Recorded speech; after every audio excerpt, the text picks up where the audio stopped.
Semaine 1, jour 3. Bonjour et bienvenue à Dieu au quotidien, notre série d'études méditatives sur la lettre de Paul aux Éphésiens. Nous en sommes au 3e jour de notre étude du premier chapitre et allons examiner ensemble les versets 7 à 12 en poursuivant notre réflexion sur les bénédictions que Dieu nous a accordées en Jésus-Christ, ces dons si précieux. La première bénédiction dont nous avons parlé hier est remarquable. Dieu nous a choisis pour être saints et irréprochables. La deuxième bénédiction que nous avons aussi abordée hier est que Dieu nous a adoptés dans sa famille. Et aujourd'hui, nous allons concentrer notre attention sur 3 autres bénédictions. La troisième concerne la délivrance et le pardon. Écoutons les versets 7 et 8 de notre chapitre. En lui, par son sang, nous sommes rachetés, pardonnés de nos fautes, conformément à la richesse de sa grâce. Dieu nous l'a accordé avec abondance, en toute sagesse et intelligence. Ces versets nous parlent du prix que Jésus a payé pour nous par son sang. L'apôtre Paul fait référence à la mort de Christ sur la croix comme le paiement pour les péchés de tous ceux qui croient. Que couvrait cette délivrance, ce rachat, cette rédemption? Être racheté, c'est être libéré de la condamnation éternelle et du pouvoir terrestre de nos propres péchés. Cette liberté n'était pas gratuite, puisqu'elle a été payée par la mort de Christ. Cela lui a tout coûté. Par conséquent, pour le croyant, le prix ultime a déjà été payé. C'est la grâce, la possibilité de devenir enfant de Dieu, car Dieu a offert gratuitement le moyen de le connaître par la foi.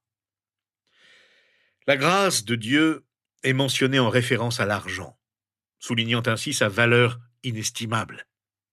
La grâce est ce qui est nécessaire pour faire de nous des fils et des filles de Dieu. Tous ont péché et sont privés de sa gloire, comme l'affirme Paul dans sa lettre aux Romains au chapitre 3. C'est uniquement par Jésus que nous avons le chemin vers le salut. Paul expliquera cette vérité plus en détail dans sa lettre au chapitre suivant, ajoutant que la même grâce de Dieu qui donne le salut est également destinée à conduire les croyants aux œuvres que Dieu a conçues pour nous. Nous en reparlerons la semaine prochaine. Le « lui » est le Fils bien-aimé du verset 6, Christ. C'est en lui seul que nous trouvons la délivrance, la rédemption. Il n'y a pas de rédemption, de rachat possible en dehors de Jésus et de son sang rédempteur. La délivrance implique toujours le paiement d'un prix pour la liberté acquise. Ce terme est issu du grec ancien qui signifie « libérer contre rançon ». Ici, le prix est son sang, ce qui montre que la bénédiction du Père et du Fils ne découle pas seulement d'un décret divin, mais aussi de sa justice et de sa sainteté. Il ne peut bénir en contradiction avec sa justice et sa sainteté. Jésus ne nous rachète pas par sa vie sans péché, ni par son exemple moral, mais uniquement par sa mort à notre place, par son sang. Il ne faut pas interpréter le sang de manière superstitieuse ou mystique. Ce n'est pas le sang physique de Jésus qui a sauvé qui que ce soit, mais son sacrifice réel et total pour les péchés de l'humanité, accompli par sa personne tout entière sur la croix. C'est ce que le Nouveau Testament entend par le sang. La grâce que Dieu nous a accordée est décrite comme un don déversé en abondance. Dieu ne nous a pas donné le strict minimum nécessaire pour avoir accès à lui. Au contraire, il nous l'a prodigué en surabondance. Nous en avons plus qu'il n'en faut. Paul l'exprime ainsi dans sa première lettre aux Corinthiens, au chapitre 2, verset 9. Il s'agit de ce que l'œil n'a pas vu et que l'oreille n'a pas entendu, ce que l'esprit humain n'a jamais soupçonné, mais que Dieu tient en réserve pour ceux qui l'aiment. Cette grâce nous a été donnée en surabondance, sans pour autant être gaspillée. Dieu est toujours attentif à la manière dont il nous bénit. Il sait ce qui est le mieux pour nous, et y pourvoit en conséquence. La libération et le pardon qui nous sont accordés sont à la mesure de la richesse de sa grâce. Il ne s'agit pas d'une rédemption ou d'un pardon mineur obtenu par Jésus sur la croix. Ils sont immenses. Beaucoup pensent qu'il est insensé de la part de Dieu d'offrir gratuitement une telle délivrance et un tel pardon à des pécheurs coupables. Mais c'est en toute sagesse et prudence qu'il nous les a donnés. La quatrième bénédiction de cette liste, et nous pourrions passer des heures entières à parler de chacune d'elles, est la suivante. Dieu nous a révélé le mystère de sa volonté. Voici ce que Paul nous dit aux versets 9 et 10 de notre chapitre. Il nous a fait connaître le mystère de sa volonté, conformément au projet bienveillant qu'il avait formé en Christ, pour le mettre à exécution lorsque le moment serait vraiment venu, à savoir de tout réunir sous l'autorité du Messie, aussi bien ce qui est dans le ciel que ce qui est sur la terre. Une partie de la sagesse de Dieu consiste à révéler aux croyants le mystère de sa volonté. Paul emploie le terme mystère plus fréquemment dans la lettre aux Éphésiens que partout ailleurs dans l'Écriture. Ce mot est souvent mal compris. Paul ne s'intéresse pas à une approche mystique ou contradictoire, mais simplement à quelque chose qui était resté inconnu jusqu'alors. En l'occurrence, un mystère du passé est désormais révélé. Les païens parviennent à la foi par la venue et la résurrection de Christ. Ce mystère révélé est également conforme à son grand projet. Paul a déjà évoqué la notion de projet, de plan. On dit aussi son dessein au verset 5, et il y revient au verset 11. Au chapitre 3, verset 11, il parle du dessein éternel de Dieu. Tandis qu'au chapitre 6, verset 22, il évoque son propre dessein en envoyant Tychik encourager ses lecteurs. Le dessein de Dieu mentionné au chapitre 3, verset 9, était révélé en Christ.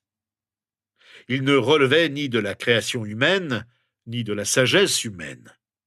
Seul Dieu pouvait concevoir et mettre en œuvre un plan aussi merveilleux et parfaitement orchestré pour accomplir ses desseins et, en fin de compte, se glorifier davantage.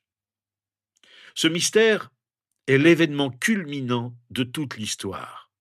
C'est l'événement unificateur de toute l'histoire. Dieu a voulu absolument tout réunir sous l'autorité du Messie. Voilà le mystère. Voilà le mystère révélé. Le plan ultime de Dieu est de rassembler, de résoudre définitivement toutes choses en Christ, soit par Jésus comme sauveur, soit par Jésus comme juge.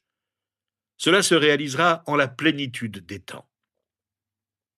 Le verbe réunir évoque l'idée de rassembler ou de sommer. Il était employé à l'époque de la Bible pour désigner l'addition, une somme d'une colonne de chiffres, le résultat étant placé en haut. Paul veut dire que Dieu fera en sorte que toute chose s'équilibre à la fin, et qu'il est actuellement en train d'accomplir ce dessein final. Cela montre que Dieu désire unifier tous les aspects de notre vie sous son autorité. C'est la grande résolution et la délivrance que même la création implore, comme Paul le souligne dans sa lettre aux Romains au chapitre 8, que je vous invite à relire dans ce contexte. C'est le jour où toute injustice sera réparée et tout affaire résolue selon la justice et l'amour parfait de Dieu. Tout tourne autour de Jésus. Tout l'Ancien Testament attendait Jésus. Et en ces temps du Nouveau Testament, nous nous tournons constamment vers Jésus et ce qu'il a fait pour nous. et nous fondons nos vies sur cela. Et toute l'éternité, lorsque nous irons au ciel, sera une louange à Jésus. Jésus est au centre de tout. Voilà la réponse au mystère. Dieu veut que nous profitions des richesses qu'il nous a données en Jésus-Christ. Ceci nous amène à une cinquième bénédiction dont il est question aux versets 11 et 12 de notre chapitre. En lui, nous avons été désignés comme héritiers, ayant été prédestinés suivant le plan de celui qui met tout en œuvre, conformément aux décisions de sa volonté, pour servir à célébrer sa gloire, nous qui avons par avance espéré dans le Messie. Paul aborde ici la notion d'héritage. Dans la société antique, l'héritage revêtait une grande importance. La plupart des gens exerçaient le même métier que leurs parents, et leurs perspectives de carrière étaient très limitées. Un héritage conséquent était donc très convoité. De quel héritage Paul parle-t-il ? Eh bien, l'héritage du croyant est double. Premièrement, il consiste à devenir enfant de Dieu, ce qui nous donne le droit d'espérer un héritage. Deuxièmement, nous obtenons l'éternité auprès du Seigneur, demeurant dans sa justice pour toujours. Paul établit à nouveau un lien entre la prédestination et la volonté divine. Il puise une grande confiance dans la certitude que Dieu fait concourir toutes choses au bien de ceux qui croient en lui, comme il le précise dans sa lettre aux Romains au chapitre 8, verset 28. Cette conviction repose à la fois sur l'enseignement général des Écritures et sur son expérience personnelle. Paul a enduré tout au long de son ministère de nombreuses épreuves, mais aussi des joies, sachant que Dieu pourvoirait à ses besoins en toutes circonstances.